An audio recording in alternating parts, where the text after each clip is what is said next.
Annunciation Latin class, Capitulum tridecim, Annus et Menses, pars secunda et tertia. We didn't quite make it all the way through part 2 last time. Oratio initialis. In nomine Patris et Filii et Spiritus Sancti. Amen. Ave Maria, gratia plena, Dominus tecum. Benedicta tu in mulieribus, et benedictus fructus ventris tui, Iesus. Sancta Maria, Mater Dei, ora pro nobis peccatoribus, nunc et in hora mortis nostrae. Amen. Okay, we got a couple of things. My miscellanea, Requiem Aeternum. So let's start with that. And if you read the notes, well, actually, Alex, you obviously did because you said you saw that I sent a whoop. I got a text reply. I swore I spell checked this. As I said, there's a way for me to text his iPhone directly, but anyway, what I thought is maybe this is a good time to introduce the Requiem Aeternum. It is a prayer graced with a partial indulgence for the souls in purgatory. So whether, despite the state of Michael, it's a good prayer to know because you can say it for anyone and any relatives. And I know some of my relatives probably need me to recite this 20 times a day for them. But anyway, Requiem Aeternam Dona Ei, or Eis, Domine, et lux perpetua luceat Ei, or Eis, requiescat in pace. Amen. The Eis is the plural form, and the requiescant is the plural form. So if you're doing several people, you can use the plural form. Now, who would like to volunteer to translate that? Pretty easy. And other than Requiem, I think we've had almost, well, or and Luceat. Well, okay, I think we've had Lucet. Luceat is the subjunctive form, but should be able to figure it out pretty easily. Any volunteers?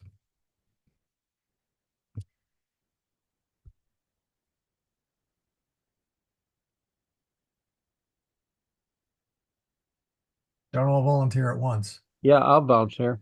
It's the unmute thing that's slowing me down. Oh, Uh, yeah. We do a lot of our meetings at NASA over Teams, virtual meetings. Okay, And Grant. more than one person has been known to be talking on the mute. Go ahead, Alex. Okay, grant him or us eternal rest, Lord, and let the perpetual light shine upon him or us. Not us. Them. Them. Excuse me, them. Got it. And then rest singular or rest plural in peace. Amen. Yeah. Now, since we haven't had it, these are subjunctive, which we'll eventually get to. So is that? I would go with may. Okay, And may let perpetual or may perpetual light shine upon or him, them or her. him or her. May he or them rest in peace. Right.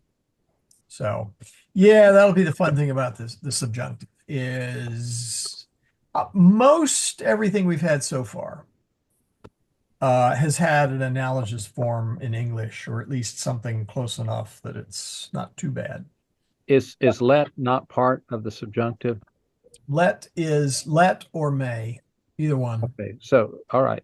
So you're saying it wasn't wrong. It's better to say may rather than let. I would have gone with may, stylistic. Okay. I mean, for example, when the priest says oremus, Right. that's subjunctive because orare is to pray. So it would be But oramus. that's not may us pray, that's let us pray. Let us pray. Yes. Correct. So you're saying there are times when you would use the let and other times you I would use should the use, may.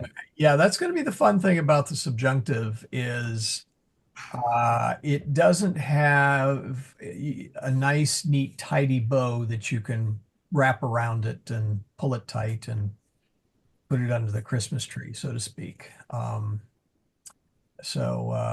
know, I hopefully we'll get that far. I don't know. We'll see. So just so you can maybe resolve some confusion, I always thought subjunctive was the same thing as a clause. What do you call it? Like, Yes, that is where is it that got right? it. Yes, You that's know, like you say, yes. I went to the store, you know, but you know, and then some aside. Yeah, and that's where the name comes from. Subjunctive, or in Latin, subjunctivus, which is sub, under, and then conjunction. Okay. And so, yes, you will see it in a lot of So, sentences. so this is like when you do sentence diagramming and you have a line that goes underneath and off to the side because Yes. it's a side idea. Yes. Okay. Yes. And sometimes you do use it in Latin and sometimes you don't. The subjunctive does not express a fact, but a possibility. So you might say something like, if it rained, I would have gone to the store. Okay. The would Or I remember a long time ago, I sent you a test sentence on about me throwing caterpillars in the backyard so the birds would eat them. You told me that would be subjunctive. yes. Okay, Well, so I was thinking Michael, more like if you were writing a sentence and you said, I went to the store, and then a clause off to the side would be, but I really wanted to go somewhere else. Or I might have Okay, but see gone, that does not use the subjunctive because it expresses fact. okay, then it's not what I'm thinking of, No, which is, it is. Believe it or not, it is. But you have to distinguish between whether you are expressing a fact or a potentiality. Let's just leave it at that because the subjunctive will turn your brains inside out. I guarantee it. It is a very difficult tense to. The tense is easy. You just stick an extra vowel in there, depending upon, or you change the vowel depending upon the conjugation. So really, all the forms you already know already apply. It's just you throw in an extra vowel in there. So that part is pretty easy. So if you see an extra vowel where you don't expect it in your verb, then it's in the subjunctive, and don't worry about it for now. I mean, we'll get to it eventually. Michael. Yeah. Okay, so in the example that you were giving just a minute ago, if he had done this, I would have done that. Right. Is it just the if he had done this that is in the subjunctive, or is it both if he had No, done this the and I clause, would have done that? clause would have been, and usually you see it with the word ut, which which for right now we generally translate as so that. But you're saying both the verbs in both of those clauses would be in the subjunctive. Is that right? No, the first one would be in present active indicative. If he had done this, I would have done that. Yes. You're saying the I would have done that is the subjunctive? Yeah. Okay. That's Not the that best, you. it's the best way of explaining it. As I said, when we get to it, we'll explain it better. And Okay. So the would or could, would, could, those yeah, or typically, may, or let, or or might. we had yeah, might you see echoes of it. Like if he were to go to the store, not if he is or was or whatever. We have little echoes of it in English, really, really minor traces, but we'll save that for another time. So anyway, here it is. I recommend you say this for Michael and any other deceased relatives, friends, etc., because it's a very simple prayer, very easy to memorize, and it helps the souls in purgatory. I don't think Next, there's enough emphasis on that these days. what? I don't think there's enough emphasis on that, praying for souls in purgatory. I agree. I agree. Oh, there's I'm the actually taking my rosary and trying to figure out how a format for like a rosary for purgatory, using prayers like this on the beads and stuff, because I want to yeah, add that to my prayers. yeah. Well, okay. Now the only thing you got to be careful there is the rosary is an indulgenced prayer. So you can say a rosary straight up for a soul in purgatory or more. If you change any of the prayers, then it actually loses that indulgence. Well, it's not, I'm going to be changing the rosary. I'm just going to use the beads as a counting mechanism.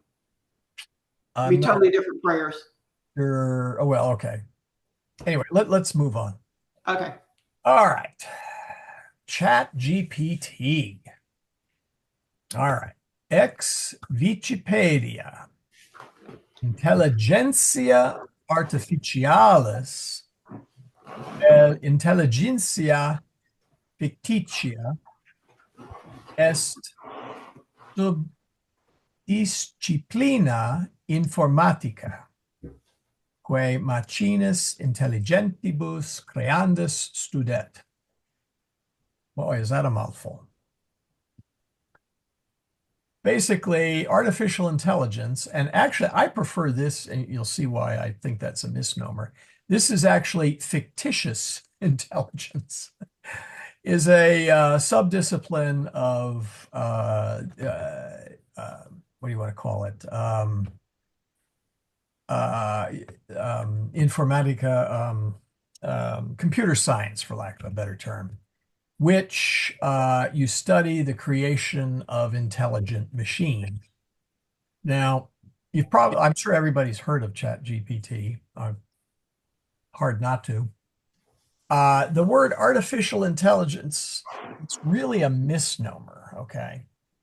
AIs are really far from intelligent, okay? We don't even have, they're pretty much dumb as a post, okay?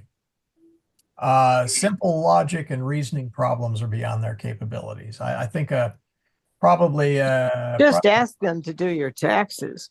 well, it's not fair to ask the computer to do something for which there are no good solutions. But I mean, even a fairly reasonable young child can do better reasoning and logic than a AI. But they are very knowledgeable. The way they get that knowledge is they are fed large amounts of data to train what's something called a neural network. Don't worry about what that is for the moment.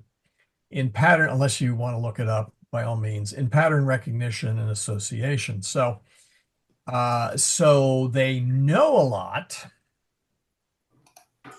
So in that sense, they have an encyclopedic knowledge. So and they do what's known as pattern recognition. So they can chain things together, looking for patterns that may elude a normal human being. On the other hand, they can also produce chains of patterns that are absolutely junk. But anyway, the reason I mention it is because ChatGPT speaks, I use the term loosely, a passable Latin. It does occasionally go off the rails, but it's kind of an interesting little thing, which you may want to play around with. All right, you should be able to see my window there, right? Yes. Yes. Okay.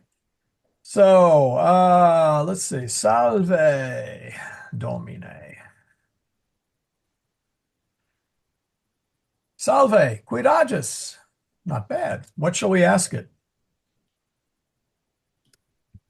Who's going to win the election? You don't want to give the That would be interesting to see. What are the planets? Planete. Planete. It'd be nice if I could spell it right. What are the planets? There we go.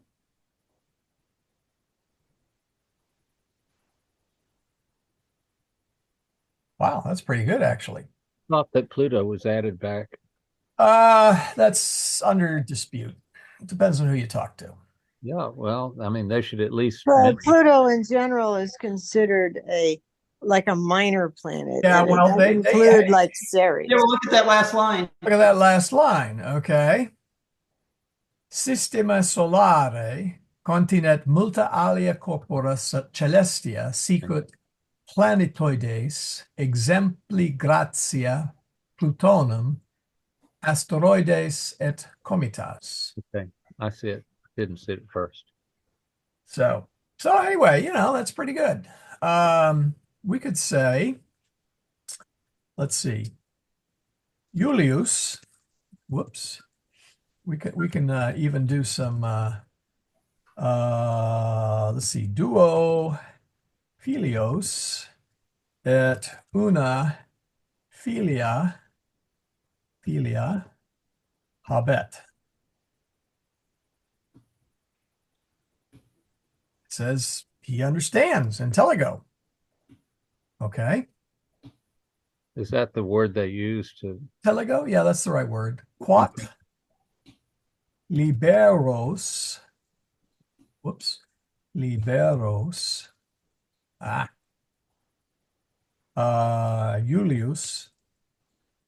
Julius habet.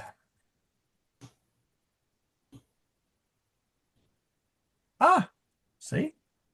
Not too bad. Ask him how many children the lady in the shoe had. I'd rather, well, okay. Anyway, let's see. What else can we do? Okay. I wonder if it would pull from the nursery rhyme and come back with that line. It might. Let's see here. Nomines. Now, is there a special application you have to get Chat GPT? I have one here, but that's only because I downloaded it. You can go through a regular web browser if you so desire. Okay. So let's see, what else should we ask it? Here. Quat hora est? Yeah. Hora est undecima et quinque minuta. So what does that mean? It's 11:05. I guess it's 11:05 where it's located. It Well, didn't give a time zone. That is in the standard Roman 12-hour day, if you remember. Oh, that's right. Sunrise is day, 0. Sunset is at 12. Let's see. Quid est dies?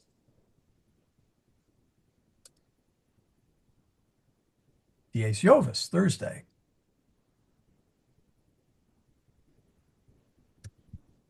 What else should we ask? Quid est car latine? You can ask it, what is car in Latin? Autocinetrum. Sorry, autocinetum, no trum. See?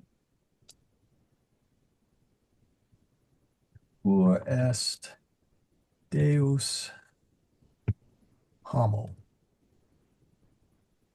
You know what I'm referring to? It's a writing by St. Anselm. Well, okay. So I've been using it some today, but anyway, Do they Cur know something Deus about homo the est titulus operas theologiae a sancto Anselmo Cantuariense, Saint Anselm of Canterbury, or Saint Anselm, who wrote a book, Cur Deus Homo, Why the God Man. It was on the Incarnation. Opus exploret rationes, cur Deus incarnatus est in persona Jesu Christi, ad hominem salutum et redemptionem perficiendum. So, the work explores the reasons for God was incarnated in the person of Jesus Christ, and the perfection or the perficiendum, yeah, the perfect or the let's see, what do I want to say? Perficiendum, the complete or the completion of the salvation of man and his redemption. Saint Anselm's argument. Well, anyway, so we'll leave it at that for the moment. So anyway, uh, num pastor solus in campo est. I don't know How if much does this guy really know? I don't know. Well, okay. It knows, okay, it's been fed a lot of things Know like, something about the Familia Romana. yeah, well, no, not the, okay, actually we could have asked if it knew the Familia Romana, but unfortunately there's only so many things you get in a day, but I just thought you guys might find that amusing. Very Play with it interesting. a little bit. Play with it a little bit. Yeah. Now, I will warn you that sometimes AIs have been known to BS. In fact, that is the technical term that a lot of artificial intelligence researchers call it. As I said, it puts these pattern recognition algorithms together, and sometimes it goes off the deep end. And I've asked it a few things where it suddenly switched over to Italian. I've asked it, and I should have saved some of these. And then I asked how many planets there were, and it said there were only 7. You have to treat it. Oh, I would say I am extremely good at reasoning, but very poor at memorization. The chat GPT is the opposite. Yeah, It has the vast amount of information available, but not so good at reasoning what to Yeah, do with it.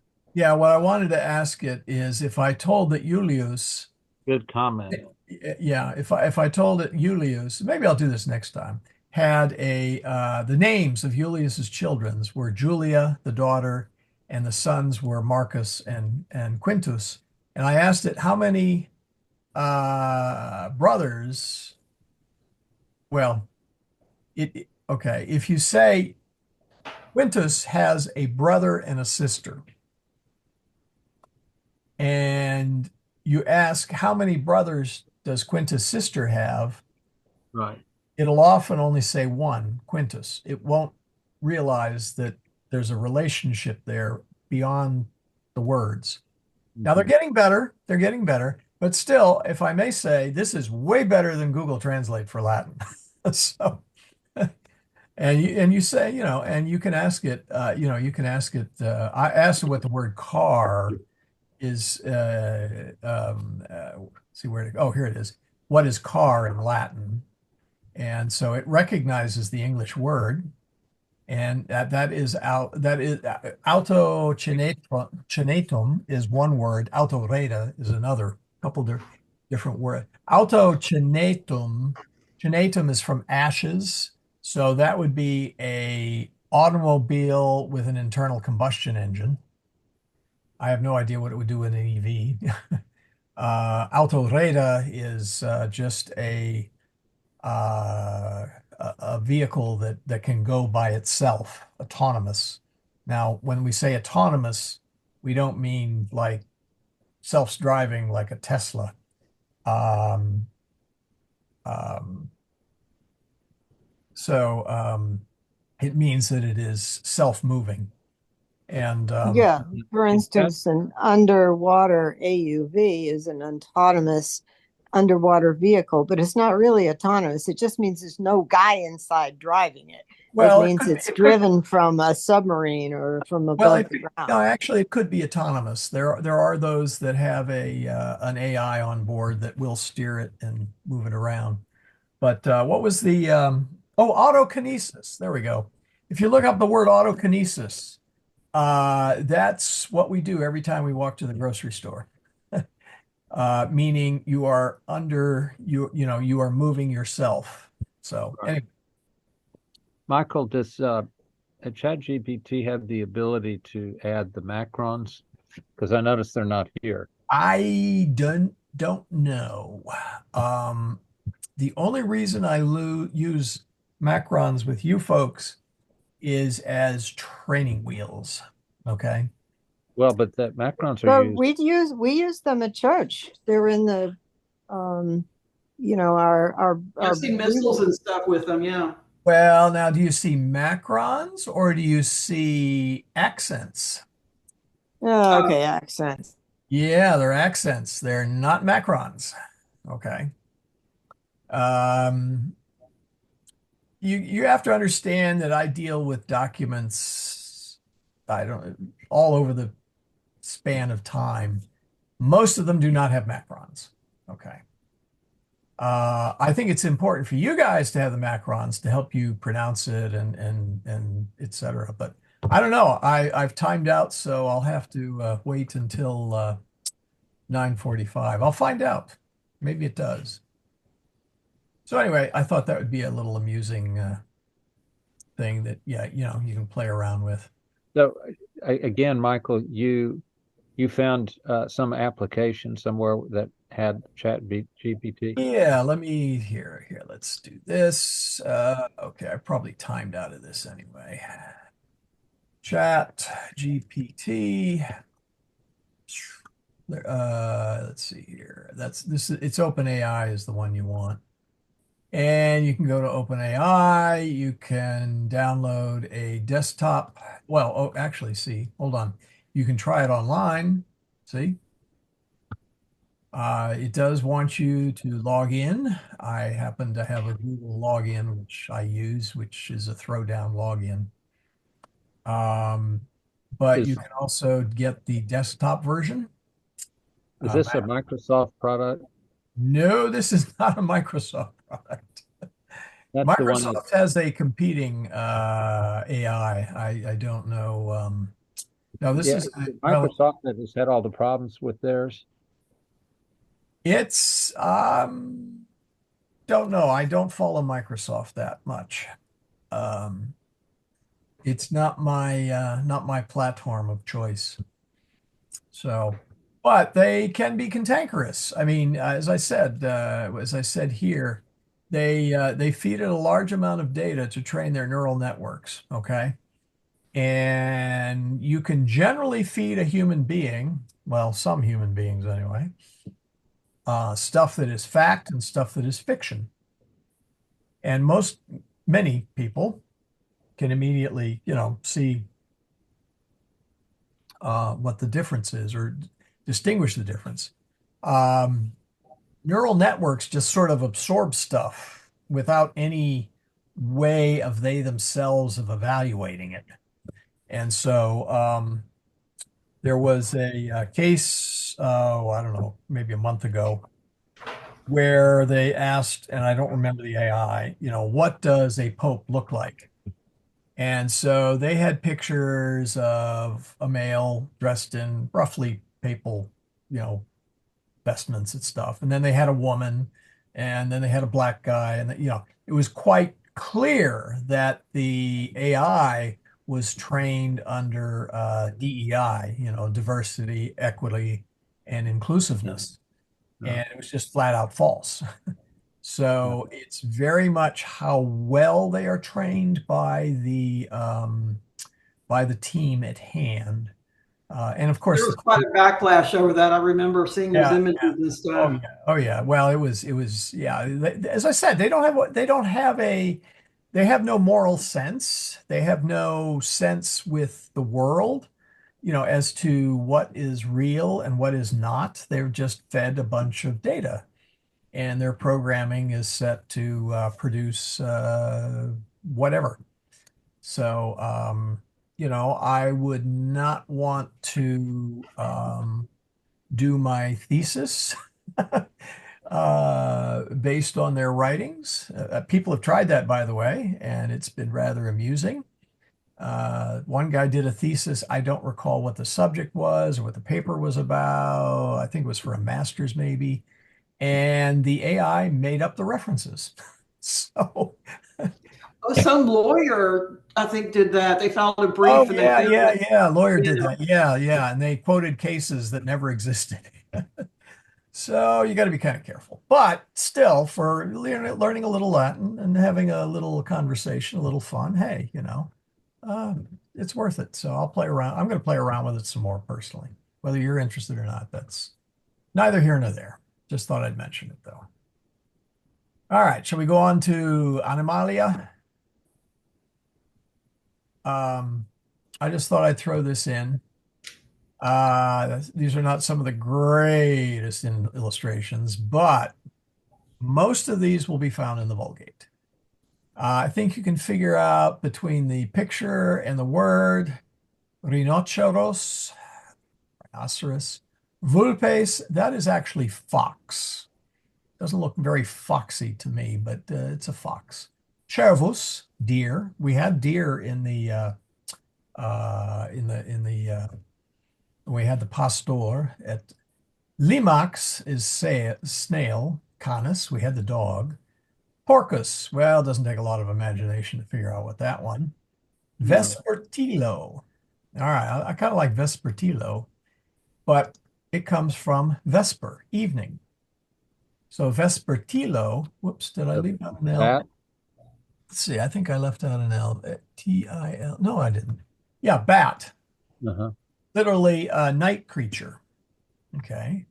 Tigris, Feles for the cat people. Equus, well, we've had that. Lupus, there's our wolf. Moose, caper, goat. Caper, capres et oves, the sheep and the Can, goat. can I ask if just um, is the Animali Carnivali Latin or Italian? If it is animali, I think that's Italian. Actually. Okay, I just wondered. It should be animalia in Latin. No, it's just Animali Oh, Carnivali. It's no, it's the French. carnival of Sorry, animals. excuse me, it's French because it was done by Liszt. Sanson. Oh, that Sanson. makes Sorry, sense. Sanson. Okay, thanks. Sorry, yes, Sanson. Yeah, everybody calls them Saint Sens In English. in English. Yeah, that's right.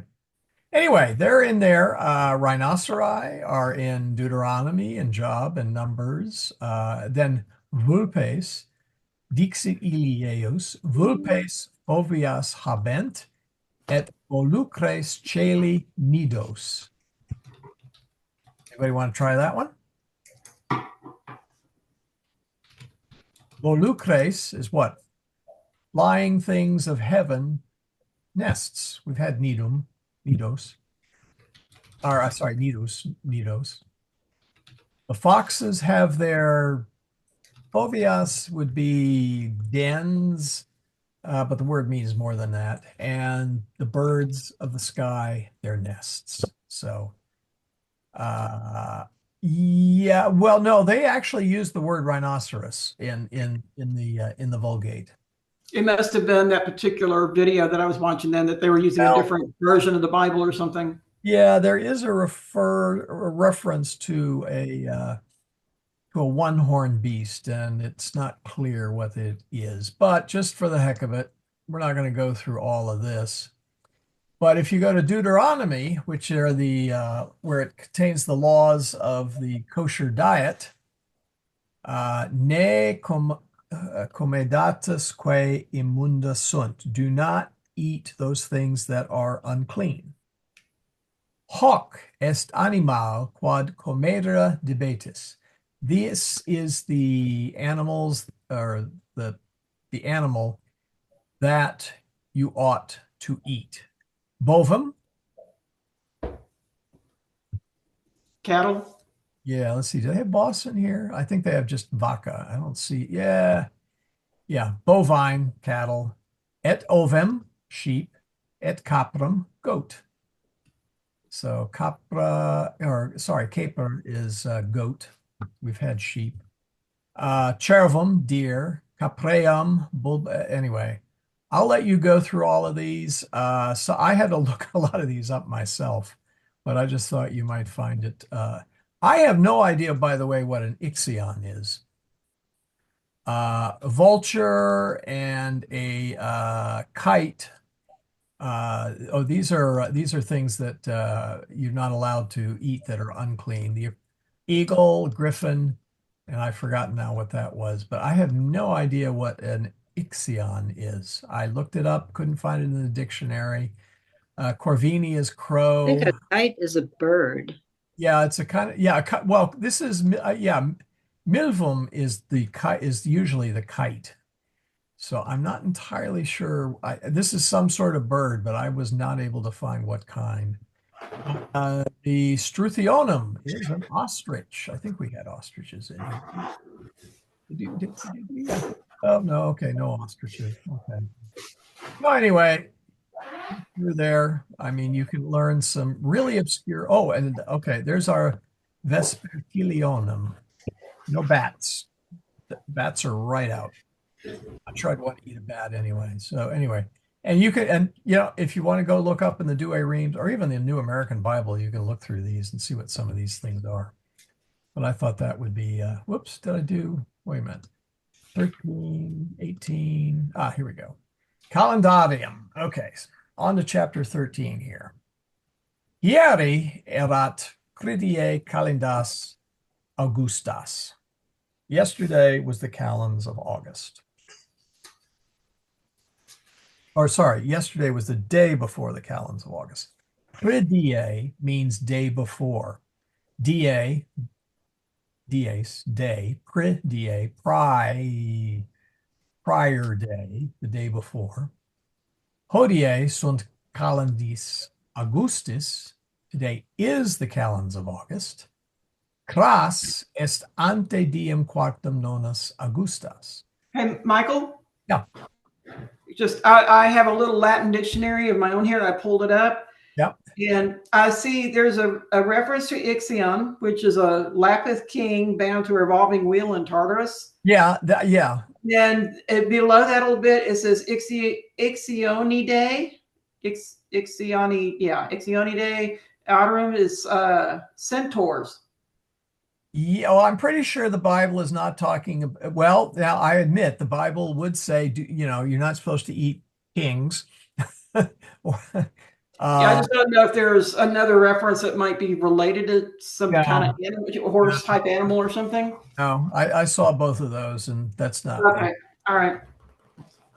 Yeah. No, thank you for trying, but no. So anyway, and tomorrow is the 4th day before the nones of August. Okay. Now we talked about last time the months: Januarius, Februarius, Martius, Aprilis, Maius, Junius, Julius, Augustus, September, October, November, December. Why is the ending of those September through December different from the IUS ending on the others? Because ER is because they're named for planets and those are ordinal type things. Well, okay, sort of. Januarius is named after the god Janus or Janus. Okay. Right. Martius, you're right. Mart is named after the god Mars, but Februarius is not named after any of the gods. In fact, Martius is the only one that is named after any of the classical Roman gods. So they used to be there used to be numbers. Let's see, this September. This was Sextus, and this was Quintus originally. Okay, that's right. I remember now. Yeah. Okay. But yeah, the September, October, November, December. I mean, ER endings are very common in Latin. Pater, mater, for example. So, um, but anyway, Calendae is the first day of the month. It's always plural. There's no calenda. Okay. None, whoops, is, sorry, 9 days before the Ides. So in March, May, July, and October, it's on the, well, let me go down to the Ides. Idus, middle of the month, roughly. For Martius, whoops. Dear me, I left out an I. There we go. For Martius, Maius, Julius, October, it's on the 15th. The 13th is otherwise. So 9 days before the Ides, for March, May, and July, and October, it's the 7th. Otherwise, it is the 5th. So the nones of August are on the 5th this month. Idus, as I said, roughly the middle. Pridie just means the day before. So Pridie calendas is ultimo die prior mensus, the last day before the the last day of the prior month. Pridie nonas is the day before nones, and Pridie Iudus is the day before the Ides. So I thought I would mention that. And now any questions on that? Because now we're ready to actually hit chapter 13. And this is still used, by the way. If you remember, I showed you the Roman breviary that had it. Still used today. All right, chapter 13. I have probably totally expired. Oh, yeah. All right, let me go. There we go.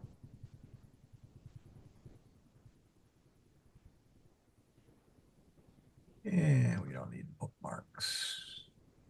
And let's see here. Chapter 13. Lexio. Lexio Secunda. There we go. Here, let me make this a little bit bigger. Whoops, I missed it by one. I don't know why I have an losing ability to do that. All right, let's up this a little. If I recall, we ended. Whoops, wait a minute. Hold on. Let me zoom back out. Let's see this whole thing.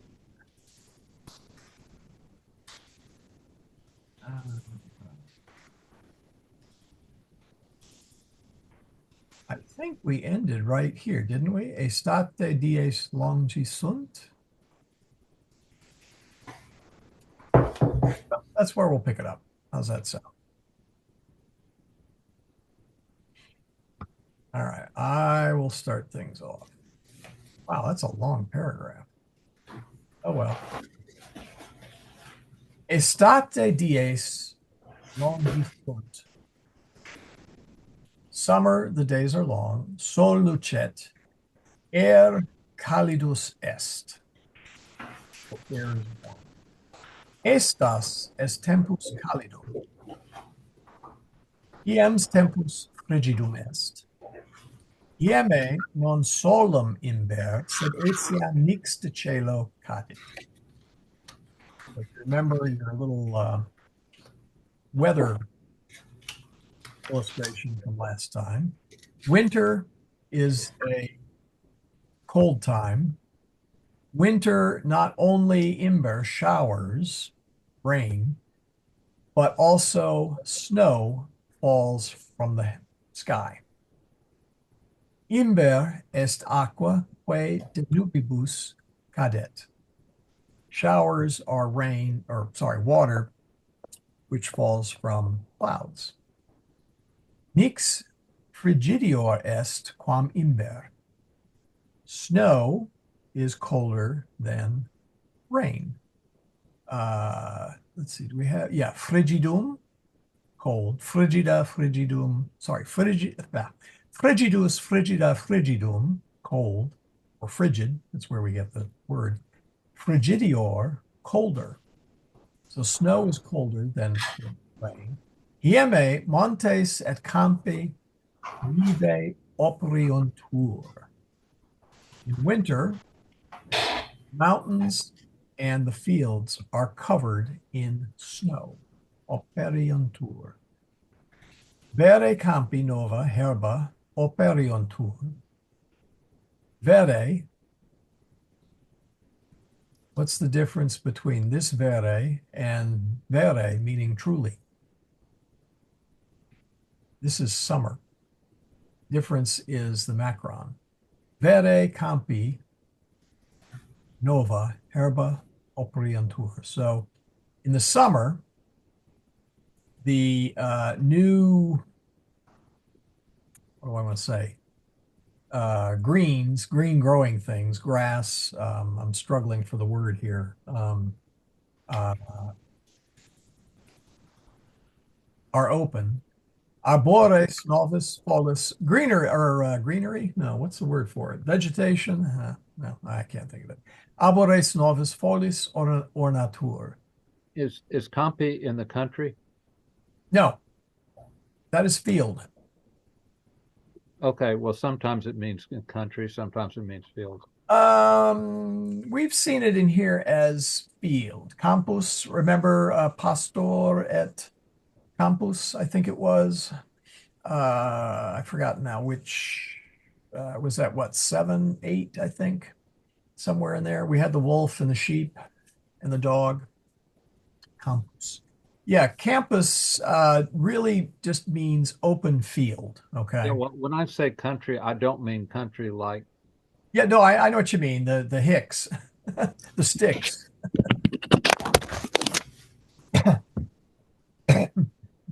The areas far from the urban jungle.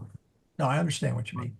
Right. I don't know. I usually just think of it as field. Let's take a peek here. It could mean country. Any open level land, even flat place, plain field. But you're right. It's probably place of action, field, theater. I don't think country. Yeah, I think what we mean is countryside. Yeah, I know. Let's see here. Country, agerus, rurus, regio, terra, fines, tractus. I don't recall it meaning country as in countryside. Although, by extension, actually, you could, let's see, countryside, is that the way? No. Oh, that's 2 words, isn't it? How unfortunate. Well, No, that's not 2 words. It's Oh, it one is? word. There's 1 word. Okay, it is not in my funkin' wagnalls, as they say. That's too bad. Let's see if I can. No, doesn't find it. Okay, it's possible that it may have been used that way. okay, just wondering. Well, the Romans had were very concrete. They weren't terribly abstract. So campus is a big open space field. Well, the countryside, kind of the same thing. So it wouldn't surprise me if it was used that way. Let's see. Okay. Arbores novus foliis ornantur. The trees are decorated with new leaves, foliage. Aves que hieme tacent. The birds, which were quiet during the winter. Rursus canere incipiunt. Begin to sing again. Autumno folia de arboribus cadunt et terram aperiunt. So the autumn foliage falls from the trees and the earth is covered. In Germania, iemes frigidores sunt quam in Italia. Oh, there we go. In Germany, the winter is colder, or the winters, sorry, plural. The winters are colder than in Italy. alta nive operitur tota terrae et lacus glaciae operiuntur. So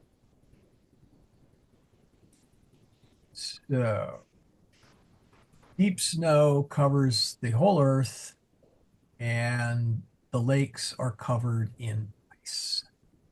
So Lacus is lakes. Lacus is lakes, yes. Pueri super glacium lacus ludunt. Boys upon the ice of the lake, and notice where is it? Oh, okay, yeah. Oh, sorry, I should have said lacuum. Lacus, it's fourth declension, like spiritus. So the boys upon the ice of the lake, Lucas, or sorry, lacus is genitive, ludunt. So the boys on lake of ice, sorry, the ice of the lake are playing. Oh, I can't get my word order right tonight. Januarius mensus anni frigidissimus est. January is the coldest month of the year. Menses calidissimi sunt Julius et Augustus. Sed in Houstonensus Maius Aprilus Junius et September quoque. Meaning, if you're in Houston, well, there's some more months to that list. Eo tempore multi Romani urbum reliquunt. Sorry, reliquunt et villa suas petunt. Neque enim totam statum in urbe vivere volunt. Okay, this is still true today. Okay, so they're talking about the hot months of the summer of June and August, sorry, July and August. At that time, many Romans leave the city and seek out their villas, and do not wish to spend the entire, or live, if you wish, in the city for the whole summer.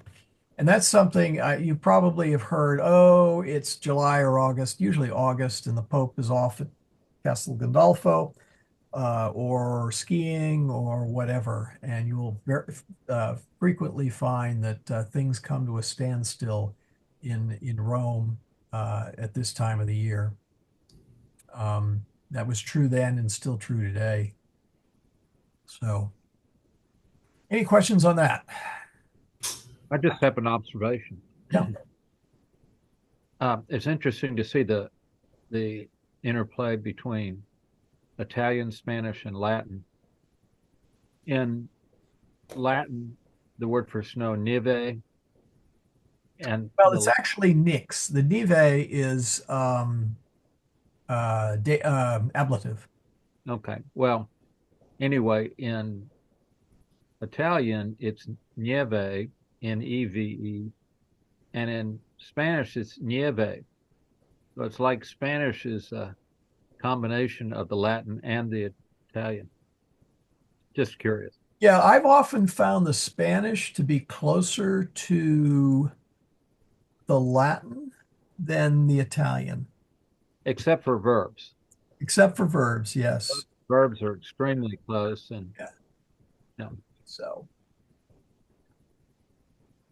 all right, who wants to take the next section? And we'll go down to here, from hora nona est down to oh, this is section 3, isn't it? Is this section 3? Yeah, that is section 3. Okay. Wants to take yeah, there we go. Hora nona est down to here. Short. I used to be able to highlight that, and I don't know what happened, but anyway.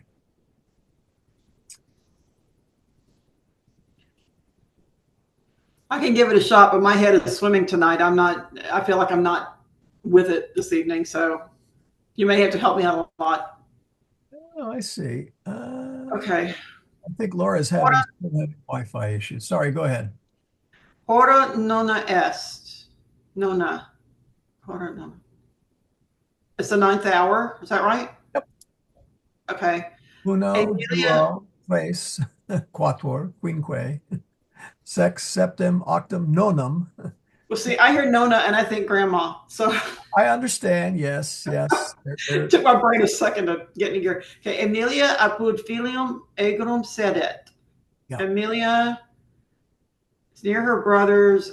So I know this. It's just not coming to my head.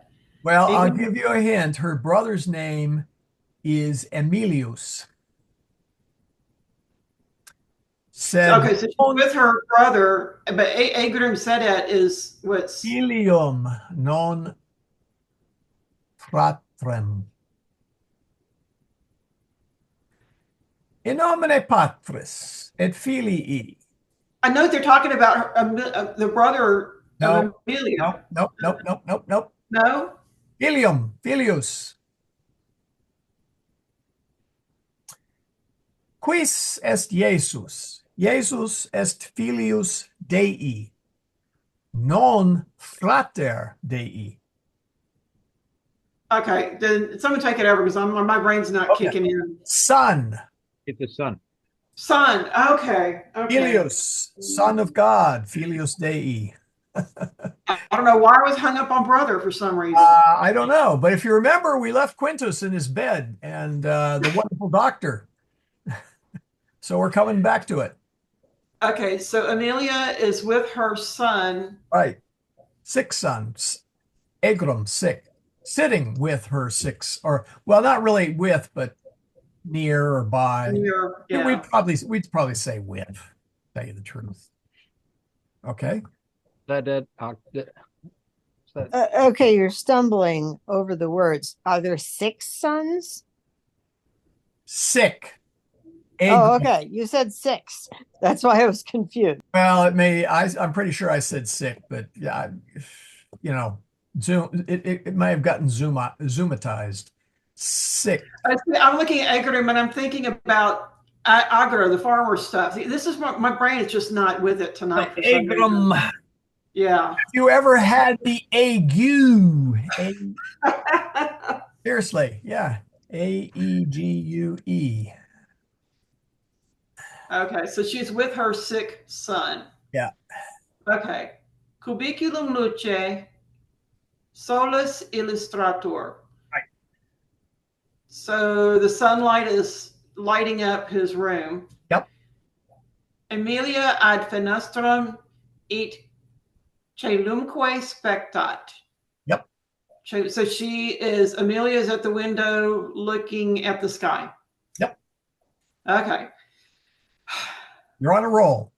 I say I'm struggling tonight. Emilia, ora dona est, sol altus in cielo est, nec nubibus operitur. Okay, so it's 9 in the morning. The sun is in the sky, but there are no clouds.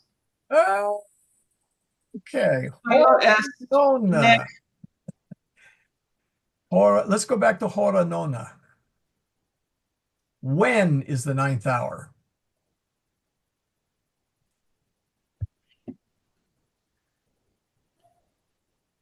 Oh, is that at night?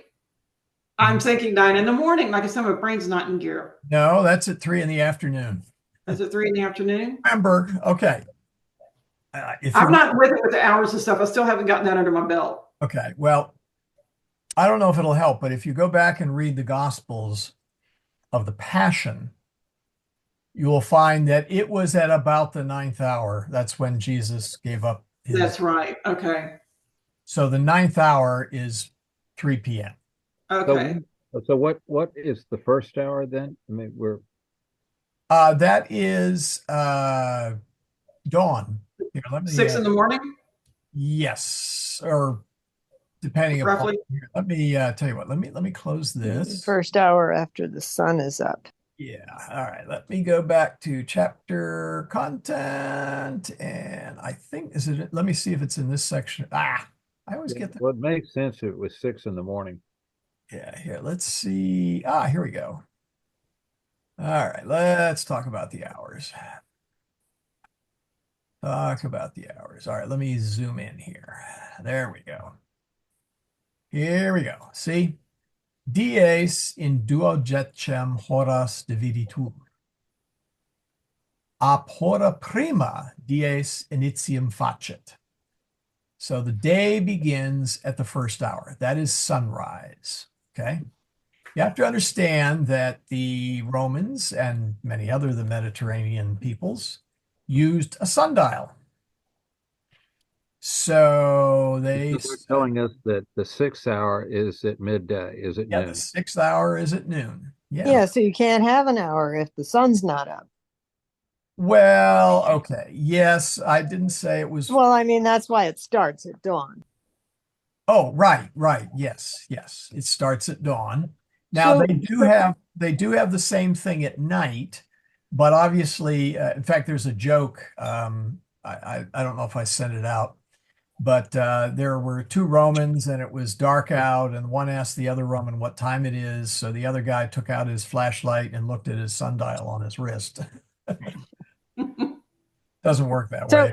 so I always wondered. Yeah, I think this has answered a question I was always curious about. So the word defenestrate actually does Yeah, mean yeah. is from the Latin word for window. Fenestra. Yeah, yeah. And in fact, it does mean to be thrown out the window. Although why you need a special word to throw somebody out the window, I'm not sure, but Well, the Romans, they had all sorts of ways of doing things. So, Anyway, so yeah, 6th hour is noon. Hora sexta, quae hora media est inter hora primum et duodecem. Meridies nominatur. Now, this is important. Okay, let's go to meridies. Dies, day. Meridies, medium, middle of the day. So meridies nominatur is called the middle of the day. Hora sexta, meridies diem dividit in duas equas partes. So the 6th hour, or the middle of the day, is divided into two equal parts, ante meridium et post meridium.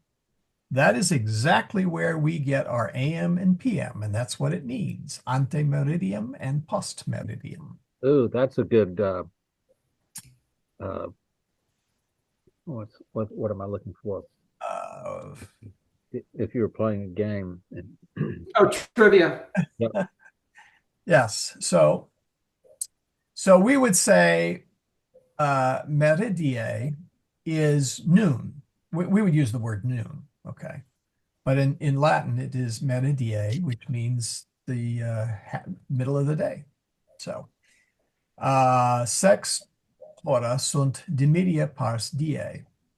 So 6 hours are the half, dimidia is half part of the day. So now they had the same thing at night. Technically, this also worked at night, okay?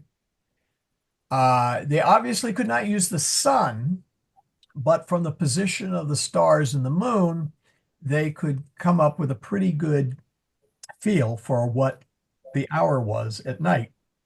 Now, what they frequently did is they broke it up into what's known as watches. I'm sure you've ever seen a movie, they're out in the middle of nowhere and, oh, I'll take the first watch. Oh, I'll take the second. I'll take the third. And so what they did is they divided the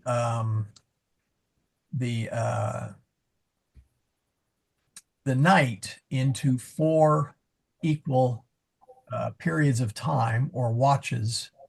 And I'm sorry, I don't have a really good, let's see if I can, oh, I don't think I have a good,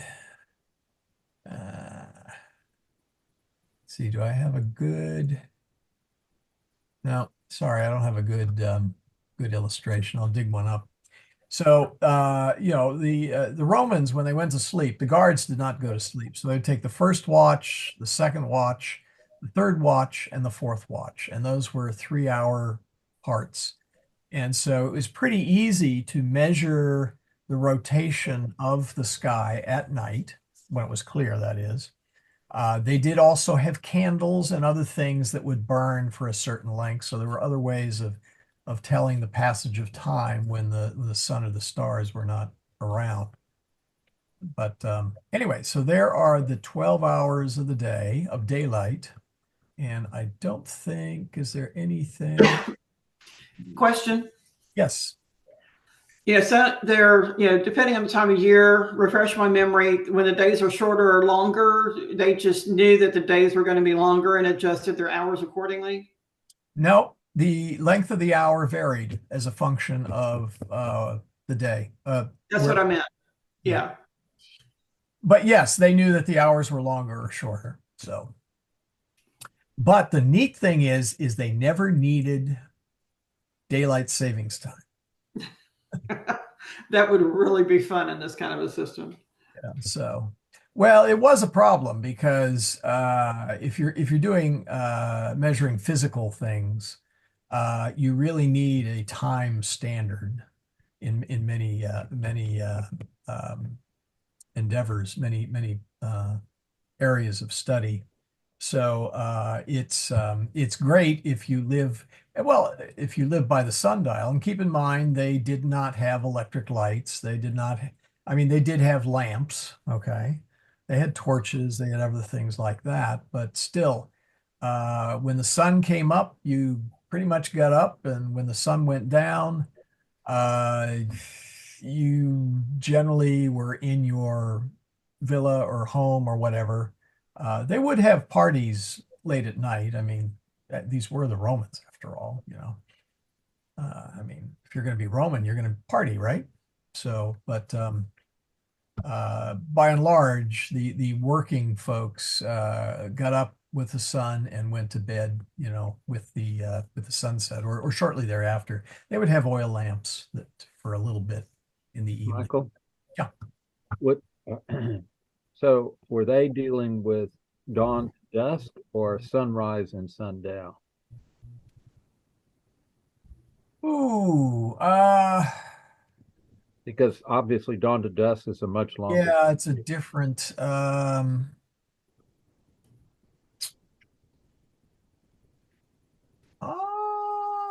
let's see, die system sol en cielo est.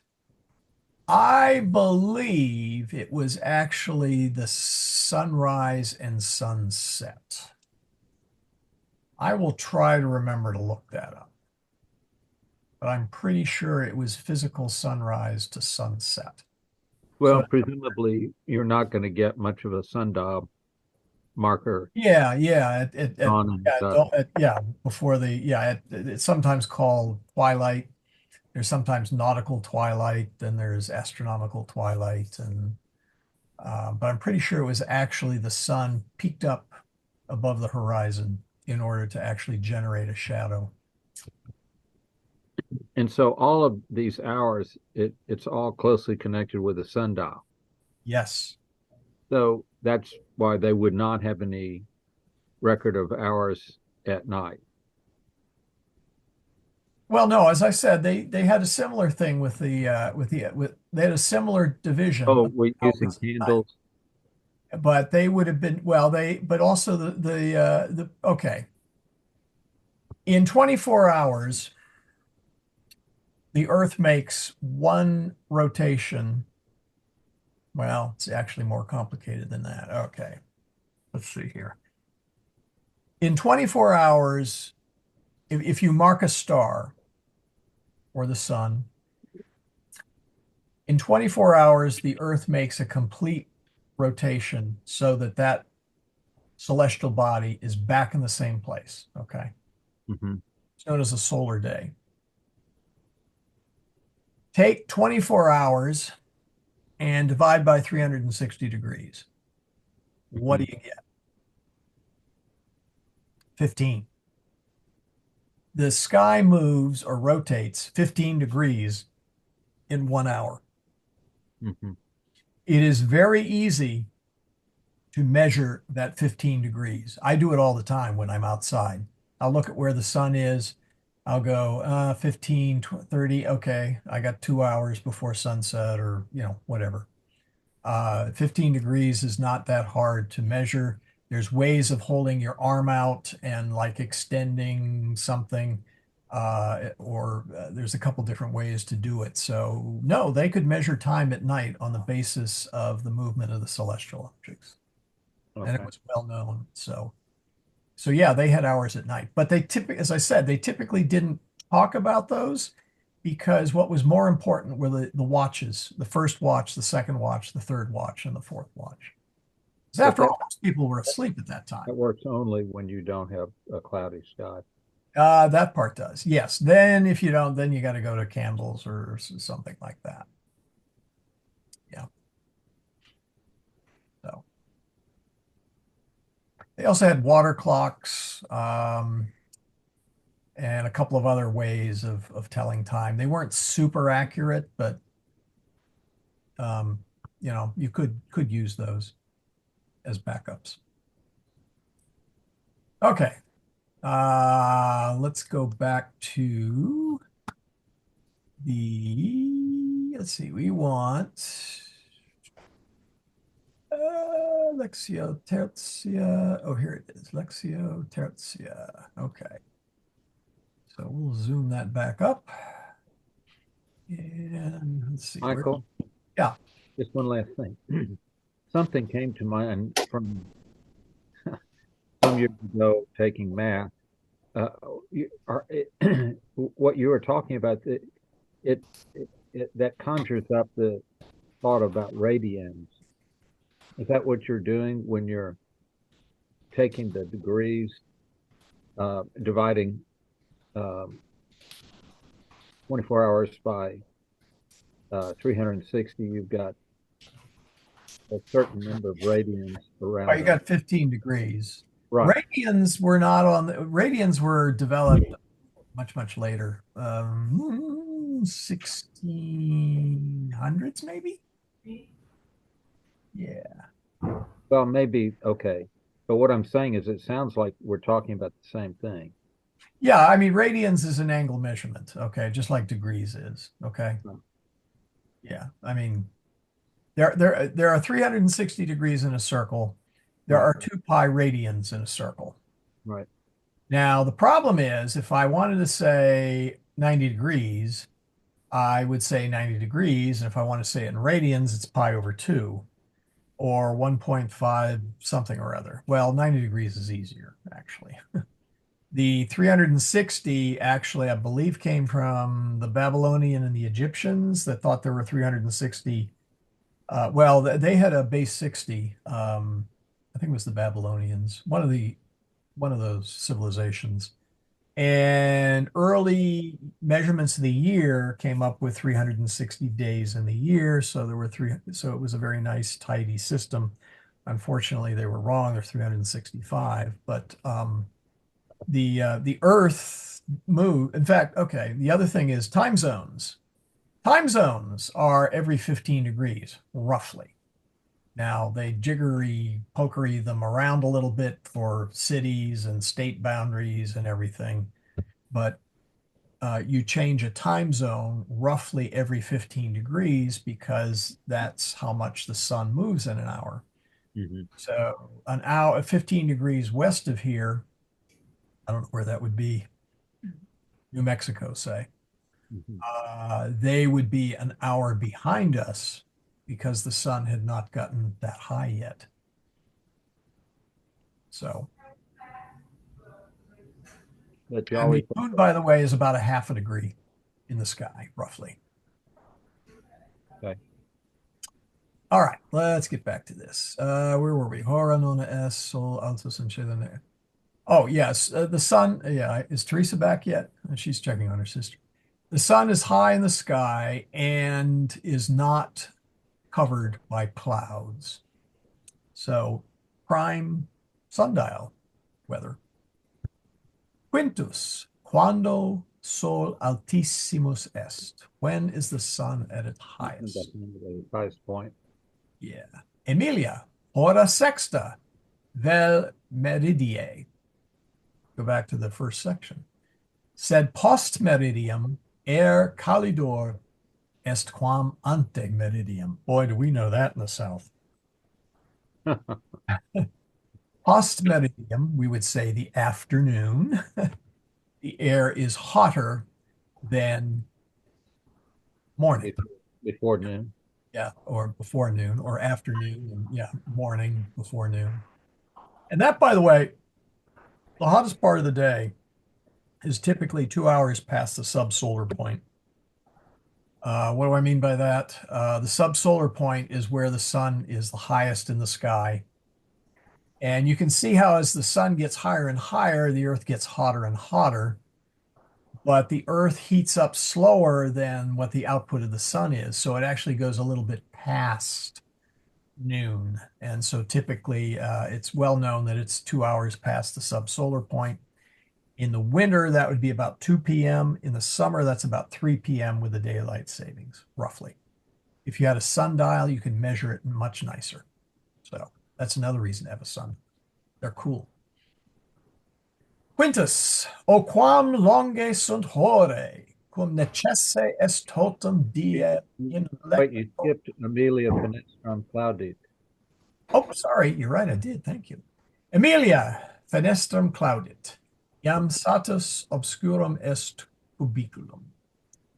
So she closes the window, and now the Her room is almost room dark.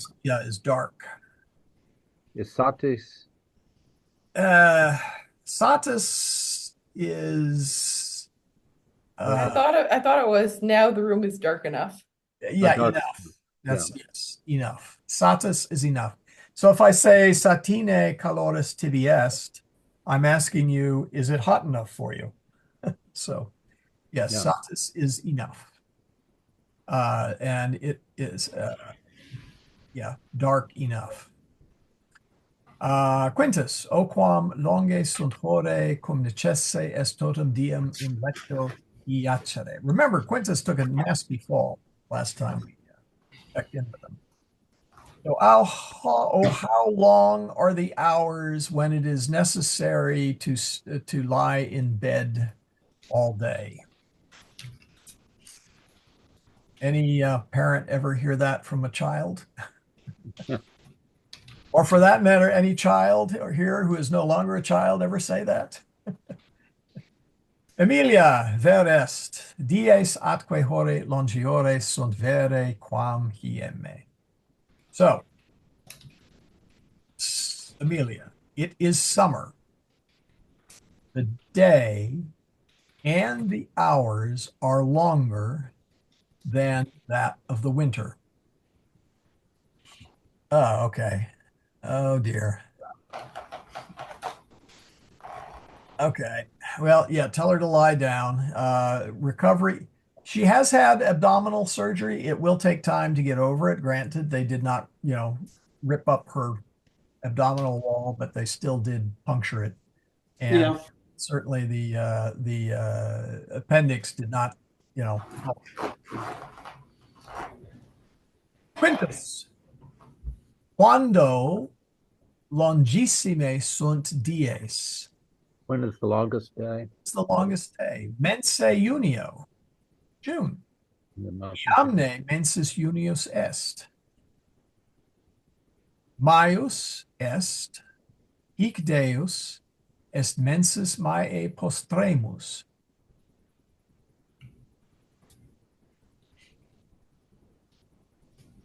Iamne mensis junius est. Literally, is it June yet? Sorry. Iam is yet. Iamne is it yet. Mensus junius, the month of, June month, or the June, yeah.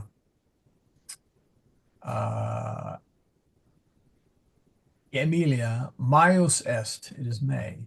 Hic dies est mensis Mai postremus. This is the last day of May. Hoc anni tempore dies non tam calidi, sunt quam estate et noctes frigidores sunt. this time of the year, the day is not as hot as the summer, and the nights are cold. Now, I don't think anybody would say that about Houston in May. Nights are cold. Quintus, qui mensus anni calidissimus est? What is the hottest month of the year? Emilia, Julius. Quintus, cur ille mensus patris nomen habet? Why does that month have the name of our father? Amelia ridet et respondet. Mensis Julius non a patre tuo nomen habet. Non tantus vir est ille, sed a Julio Caesare. Ante tempora Caesaris et mensa erat nomen Quintilis. A quinto numero, non a nomine tuo. So. Oh, so Julius is the direct translation for July? Yeah. Okay. Yeah. Yeah. It's named after Julius Caesar. Right. So Julius is the name of the month, and Julius is the name of the man. And Julius is the name of Quintus's father. Mm-hmm. Pater Quinti, the father of. They could have played a little game there. Yeah. Oh, yeah, he is. Let's see. So Amelia laughs and replies, the month of July. And notice it's Mensis Julius, whereas we say month of July, they're really saying the July month or the. Yeah, because it's not in the genitive. Yeah, it's mens or mensis is the word for month. Okay, so literally July month is not. Let's see, non a patre tuo nomen. Yeah, does not have the name. Let's see. Oh, interesting. A We patre. see that from time to time where we would use in English essentially the genitive, the of, but where two words simply go together to give a meaning, they'll put them in both in the nominative. Right. Yeah, you see that even in English with car radio. Right. Not the radio of the car, but car radio. So yeah, we have that. Anyway, let's see. It was not, let's see, does not have the name Your father. of your father. Non tantus vir est ille.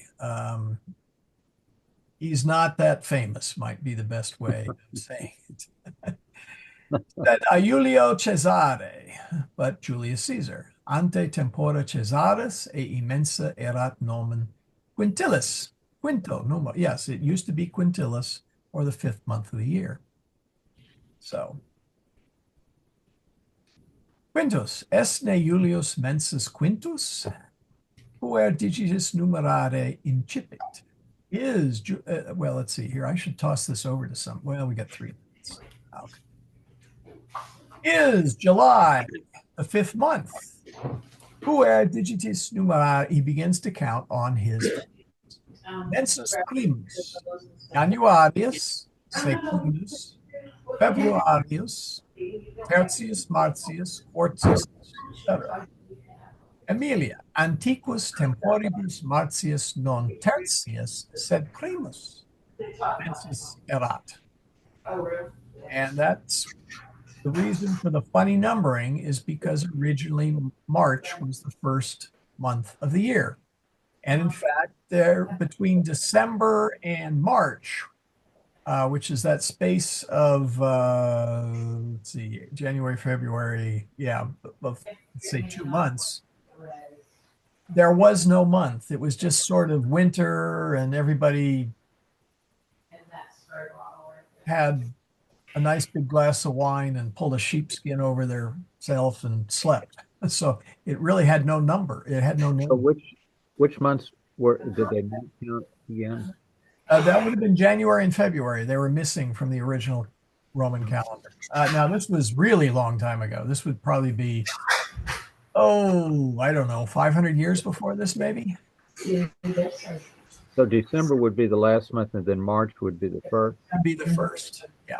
And they totally skip January and February, which I'm fine with because I'm not crazy about those 2 months either myself, December has the redeeming quality of having Christmas, but after that, it's kind of old and wet.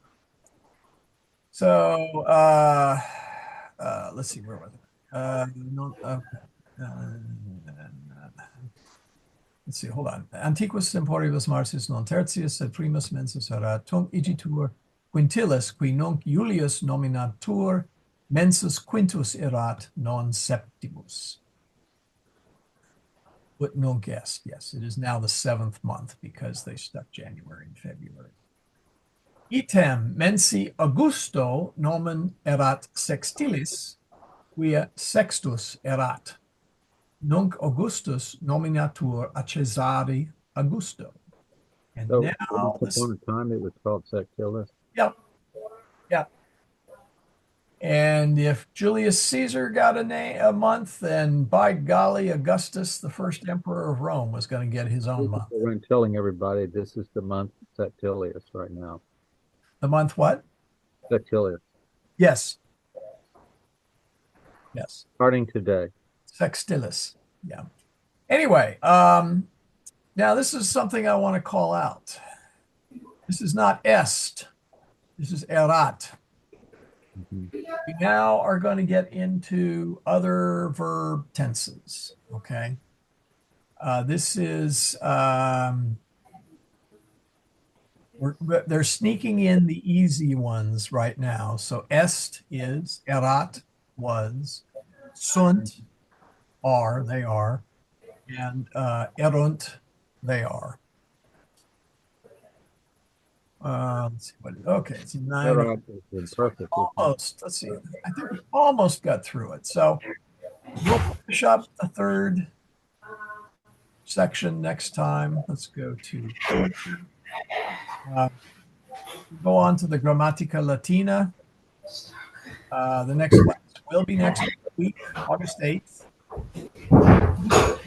Ante diem sextum Julius Augustus. Michael, it's a little hard to hear you right now. Yeah, I'm going to mute Teresa. Yeah, there we go. I just did. She's taking, I don't, yeah, that's right. You got here. She's taking care of her sister who had an emergency appendectomy. Right. No, I heard a little of that. So anyway, we will take up next time the rest of section 3 and start in on the Grammatica Latina. Capitula Futura, future chapters. Quartum decimum will be the Noves Dies. This is where they go through a Roman day. Quintus is stuck in bed, but Marcus is up and around, and he goes to school. So quintum decimum is magister et discipuli, teachers and students, or the teacher and students. Sextum decimum, or 16, is tempestas. Videbimus medum et litiam iterum. Anybody want to guess what that means? Videbimus medum et litiam iterum. Videbimus. From vidate, video, videre, to see. We see. But videbimus, we will see. Future. We will see. Okay. Medus and Lydia again. We'll find out what they've been up to in Rome. Okay. And I'll give you a hint. Tempestas. We haven't seen Medus in a while. Yeah, he's actually, you will see him mentioned in chapter 14. I don't recall if he's mentioned in chapter 15, but he plays an important part in chapter 16. So just thought I'd throw that out. Any quick questions before we sum up? What I will probably do after we complete chapter 13 is I will probably drag out some of the readings. I did this a couple months back. which kind of go over or deal with the past chapters to improve comprehension and memorization of nouns and verbs. But we'll see how that works. Last minute questions. Going once, going twice. Then we will do our oratio finalis then. I will mute everybody. Oratio finalis. In nomine Patris et Filii et Spiritus Sancti. Amen. Pater noster, qui es in celis, sanctificetur nomen tuum. Adveniat regnum tuum. Fiat voluntas tua, sicut in cielo et in terra. Panem nostrum quotidianum da nobis hodie, et dimite nobis debita nostra, sicut et nos dimitimus debitoribus nostris, et ne nos inducas in tentationem, sed libera nos a malo. And with that, that is the end of our